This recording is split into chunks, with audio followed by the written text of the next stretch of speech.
خلافت کی ذمہ داریاں آئی ہیں تو وہ عمر کس طرح سے اس کو نبھاتے ہیں، یہ ایک الگ دل آویز داستان۔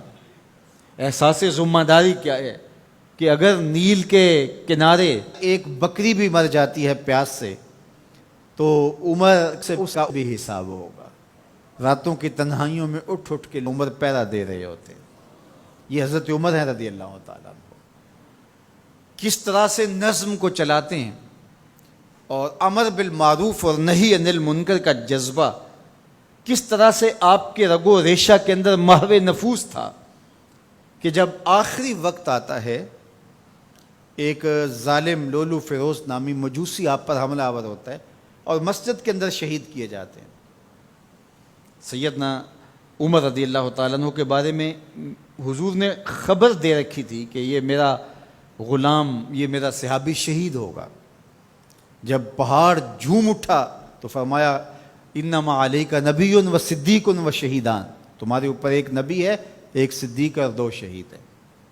حضرت حذیفہ بن یمان رضی اللہ تعالیٰ عنہ فرماتے ہیں کہ مجھے شوق تھا کہ حضور سے فتنوں کے بارے میں سوال کروں اور میں پوچھتا تھا، تو حضرت عمر رضی اللہ تعالیٰ عنہ نے حضرت حذیفہ بن یمان سے کہا کہ حضور نے جن فتنوں کا ذکر کیا ہے تو مجھے ان کے بارے میں بتاؤ۔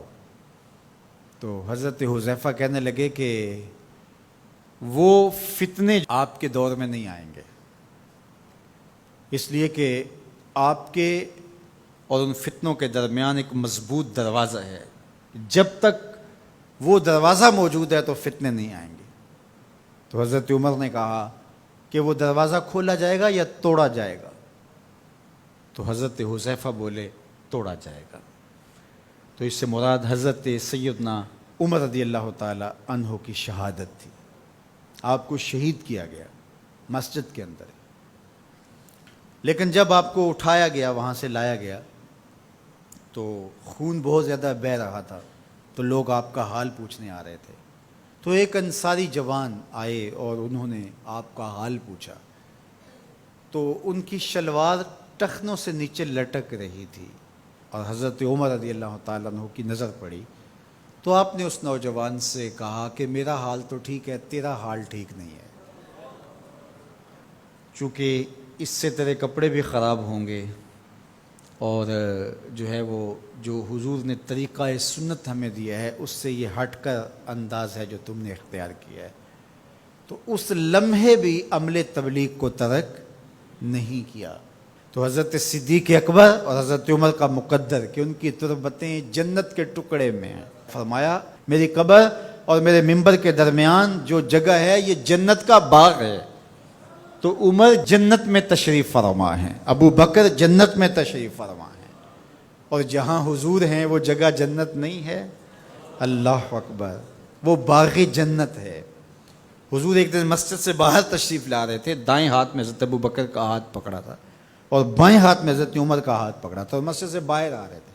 کوئی شخص مسجد میں داخل ہوا تو اس نے دیکھا تو اس کے چہرے پہ خوشی آئی، تو حضور نے مزید اس کی خوشی کو بڑھانے کے لیے فرمایا ہا قاضا نبعث یوم القیامہ، قیامت کے دن جب ہم قبروں سے اٹھیں گے تو ایسے ہی اٹھیں گے، میرے دائیں ہاتھ میں ابو بکر کا ہاتھ ہوگا، بائیں ہاتھ میں عمر کا ہاتھ ہوگا۔ جے شک ہووی تے چل مدینے، جے شک ہووی تے چل مدینے، آ ویخ لے جوڑ مزاراں دا، بن یار نبی دیاں یاراں دا۔ وآخر دعوانا